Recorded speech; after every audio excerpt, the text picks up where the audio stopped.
Today's Bible reading: How is an idol a god? Deuteronomy 5:8-9. The prohibition of Deuteronomy 5:8-9 reflects a world where bowing down to idols meant worshiping not just images but deities.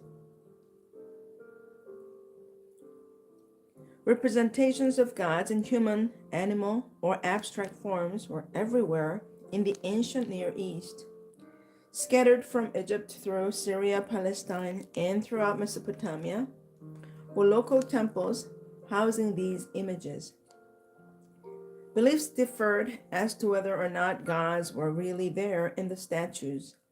In Egypt, the gods were understood to be always in heaven above the human world, yet always in the images as well. The statues were considered to be the body of the god into which the presence of the deity entered. For this reason, the body was clothed, bathed, and fed as one would care for a ruler. Since heavenly deities were invisible, the statues were not normally kept in the dark inner room of the temples away from the eyes of the people, except for feast days when the image was brought out on procession. Only the attending priests were allowed into the image's presence.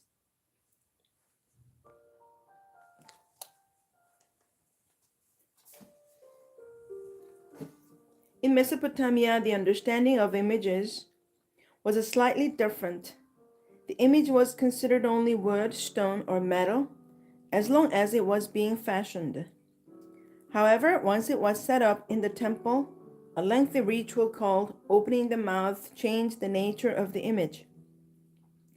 Through this religious ritual, the deity supposedly entered the statue so that the idol became the god, and at that point could receive praise, bestow blessings, and grant favors. The image was understood to be a gift of the god who dwelt within it.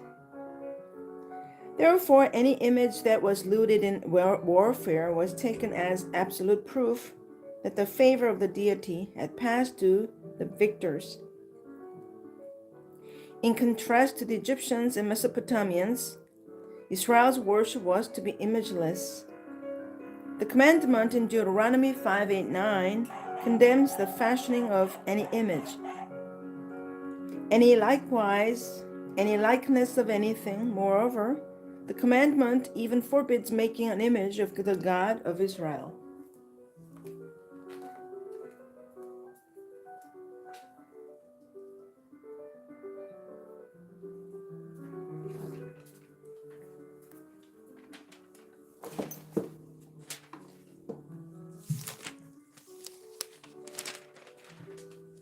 Pharaoh, king of Egypt, Deuteronomy 7:8. Although the term Pharaoh is well known from scripture, it was not the most common designation used by Egyptians for their monarch before the New Kingdom period, 1550 BC. In fact, it was not even used to refer to the Egyptian king until later in Egypt's history. The Egyptian term for Pharaoh means literally the great house. Originally, it designated part of the large palatial complex at Memphis, one of the early capitals of Egypt in the 3rd millennium BC. Soon thereafter, it denoted the Egyptian government itself, the king and his administration, not just the buildings from which they governed. The process by which the king of Egypt became known as Pharaoh was gradual, involving various stages. In the first stage, sometime before Thutmose III became king, the title was occasionally applied to Egypt's monarch. A more advanced stage occurred before the end of the New Kingdom period, when the use of Pharaoh referring to the king moved from everyday speech into the official language of the country. From the time of King Shoshenq I, Pharaoh was added to the king's official title. The biblical writer uses the term as a common way of referring to the Egyptian king. God had delivered his people from bondage under Pharaoh, king of Egypt. This use reveals a knowledge of Egypt in the late 2nd and early 1st millennium BC. The title Pharaoh highlights Israel's climatic experience with Egypt's king. The monarch of Egypt was considered the divine incarnation of Horus, the falcon god, as well as the son of Re, the sun god. Since Pharaoh was considered a god, the contest was between gods, the incarnate God of Egypt against the God of Israel, who spoke through his prophet Moses.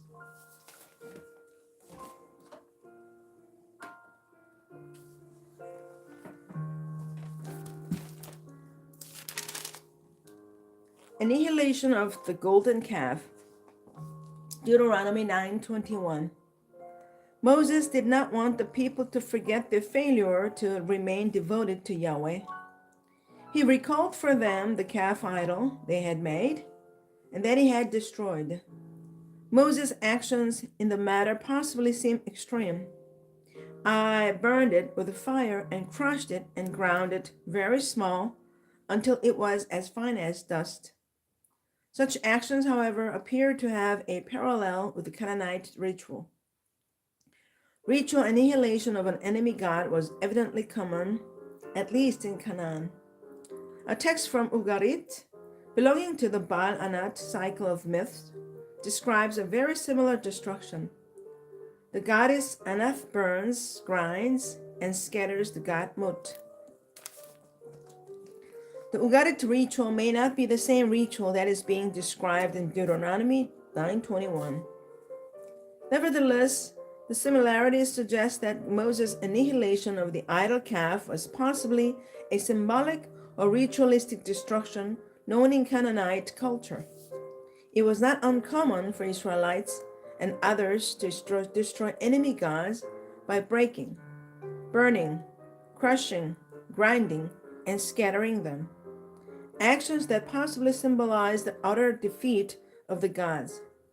In addition to Moses, 2 Judahite kings, Joshua and Asa, performed similar actions.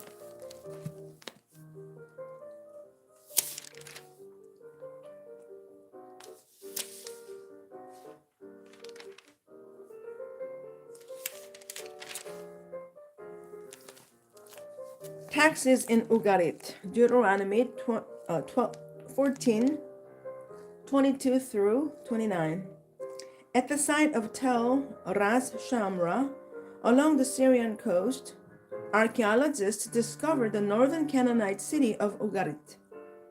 This city was the capital of a 2nd millennium kingdom by the same name. A fertile agricultural countryside and the flourishing port used by seagoing trade ships helped the kingdom of Ugarit become a prosperous commercial center. But the sea was also the city's downfall. Ugarit was destroyed around 1180 BC by the raids of the sea peoples. The inhabitants abandoned their homes. No village or city ever occupied the area again. Excavations at the site of Ugarit have uncovered over 1,000 texts in an alphabetic uniform script, all of which come from the 14th to 12th centuries BC. Most of the documents were written in Ugarit, a language until recently unknown. Like Biblical Hebrew, it is a Northwest Semitic language and thus shares many linguistic characteristics with the written language of the Old Testament. The Ugaritic texts illuminate many mythical, religious, social, and cultural elements in the Old Testament. In Deuteronomy 14, 22 through 29, the Israelites are required to pay a tithe of their grain produce. Similarly, some Ugaritic texts mention a tax or tithe in the form of royal decree imposed on royal dependents in outlying towns. Certain taxes to royal, subject to Ugarit. Evidently, these royal dependents were required to perform various duties as well as pay certain taxes to royal authorities.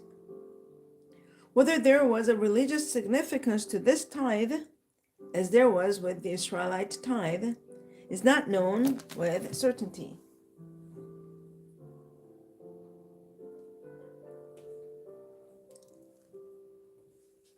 Appointing just judges, Deuteronomy 16:18 through 20.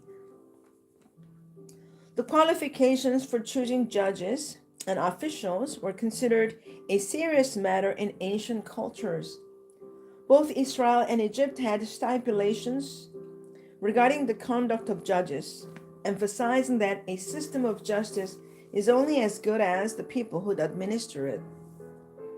Israel's law called for the selection of judges who would judge with a just judgment. The ideal of a just legal system was supported by prohibitions requiring that Israel's judges not show partiality or take a bribe.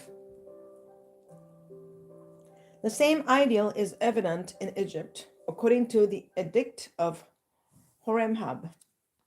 Pharaoh Horemheb ruled for about 30 years in Egypt's 18th dynasty, late in the 14th century BC. For the administration of justice, the monarch looked for people discreet and of good character, knowing how to judge the inmost thoughts, obedient to the instructions of the palace and the laws of the throne hall. Horemheb claims to have taught these judges the right course of life by guiding them to the truth. His advice to them was, do not associate with other people. Do not take bribes from others, for that will not turn out well. As the Pharaoh advised his judges, he was clear in his warning concerning showing partiality. Behold, any one of you who makes common cause with another shall be for you as one who offends against truth. These examples from Israel and Egypt demonstrate a common tradition in the ancient Near East about the appropriate administration of justice by legal officials. Bribes and partiality were not to be part of the system.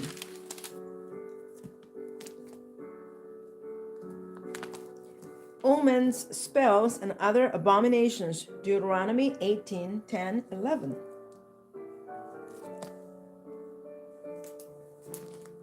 The law of Moses banned all forms of foreign practices of divination.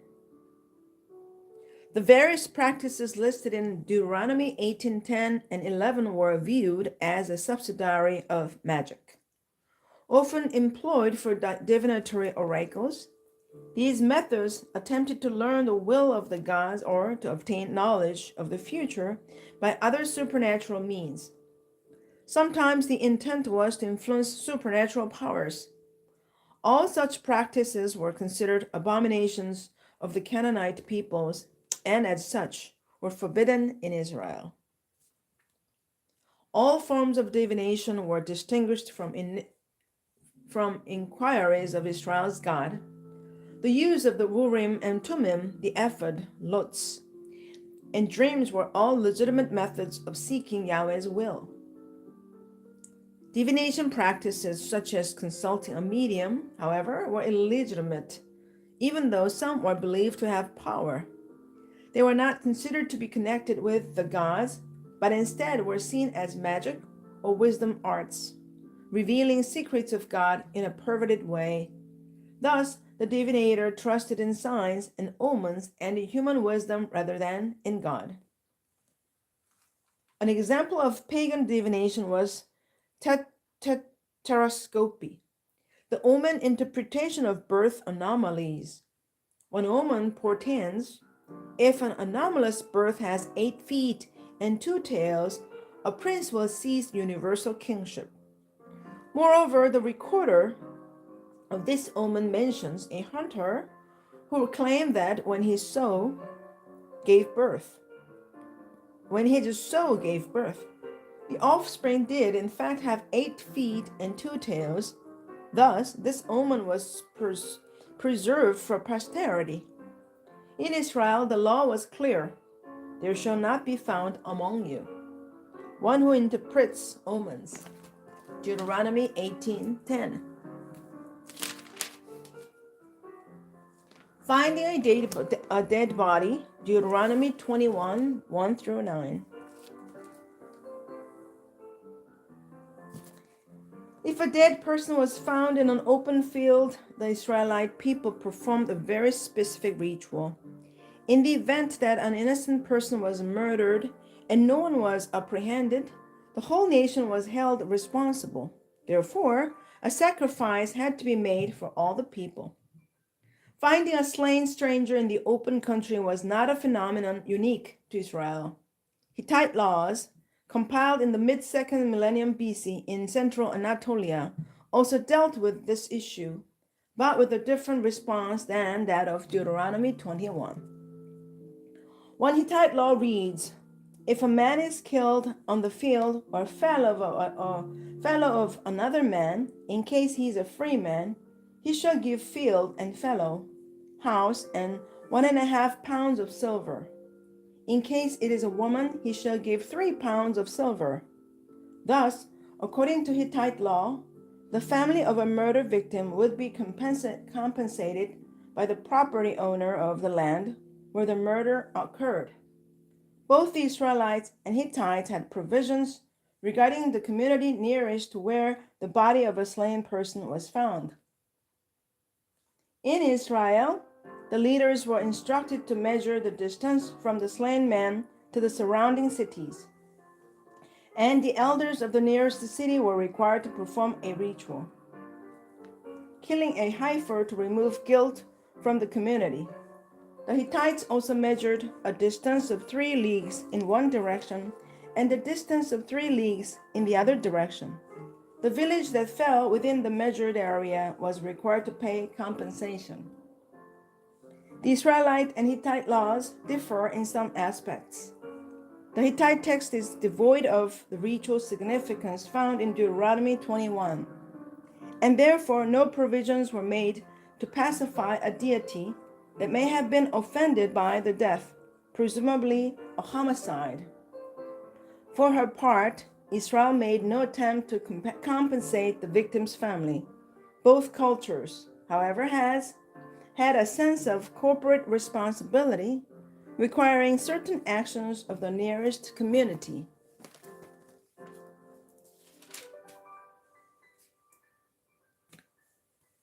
Amen. This is the end of the Bible reading today. Thanks for joining me. Have a great day. God bless you, and see you tomorrow.